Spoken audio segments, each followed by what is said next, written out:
Today in the show, I'm going to be talking about Magical Girl Raising Project. Magical Girl Raising Project is probably the best anime I've seen in quite a few years. And if you haven't seen it already, I've put links down below so you can go and watch it.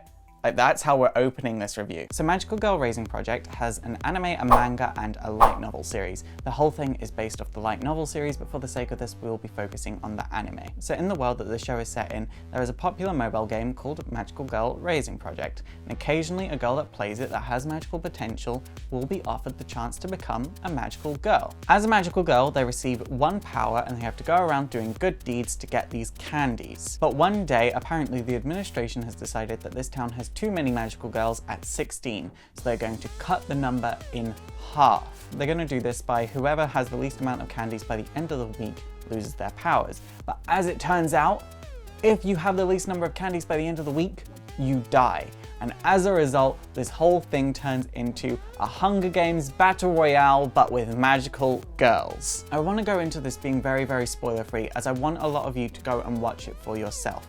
But one thing that I love about this that I feel is missing from a lot of media at the moment is that this has depth and a lot of esoteric meanings and implications. There is an overarching theme of taking personal responsibility for your actions and understanding the risks that you are taking. I love that because I've been saying for years, you need to take personal responsibility for your own actions. But what I also love is the idea of, regardless of what you have in life, you can use that to your advantage. You just need to think outside the box. You can use anything to get anything that you want. Just think outside of the box. And I really, really love that idea. How I found this show was actually kind of funny. So I knew kind of about it, but I didn't check it out and I forgot its name. Like, I think I first heard about it when I watched a trailer in December. And I didn't watch it. I sort of went, oh, I guess I'll watch that, and then never got around to it. Then my friend sent me a link to it and said, Faust, have you seen this? And I went, no, what is it? And she goes, just watch it. And I was like, okay, I'll check out one episode. I have like 20 minutes free. 12 episodes later that evening, I watched the whole thing in one go.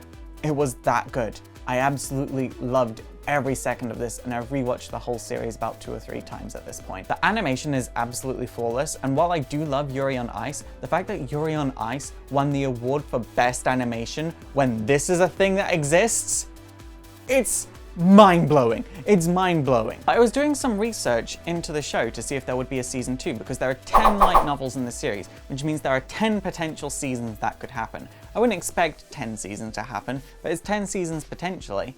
And so I was like, okay, well, let's see if season 2 is happening at least. Apparently the sales for this were really bad. And that's insane to me. That is insane to me because it's so good. It's such a good show. But apparently the marketing was really bad, so not many people actually knew about it. And I'm just like, why? Why can something like Batman vs Superman, which is just horrendous. I know there's going to be at least one person in the comments that goes, I like Batman vs Superman. Change your tastes, they're terrible.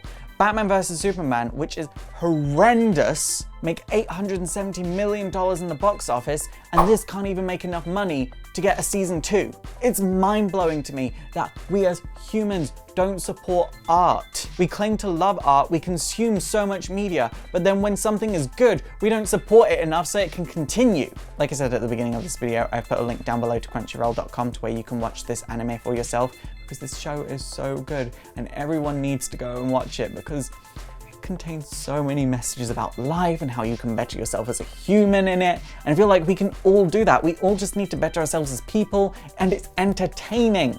It's entertaining. So if you don't have time to better yourself as a person, just take my word for the fact that it's entertaining at least. Please go and watch it on Crunchyroll though, so the show actually does receive some support, and so it might have a chance of getting a season 2. If you watch it off of Crunchyroll, chances are you're not supporting the show, you're just kind of supporting a third-party website that has uploaded it illegally. And while Crunchyroll does have ads, you can get Crunchyroll Premium to get rid of the ads. Just throwing that out there. Magical Girl Raising Project is one of the best anime I've seen in a long time. I really, really love it. It's right out there with My Hero Academia, Madoka Magica, Cardcaptor Sakura, Sailor Moon, everything like that for me. Definitely go and check it out. It's so good. It's super effective! Okay guys, that is it for today. So have you seen Magical Girl Raising Project? If so, what do you think of it? Please leave it in the comments down below. Also don't forget to thumbs up, subscribe to all of the social links, and I will see you next time.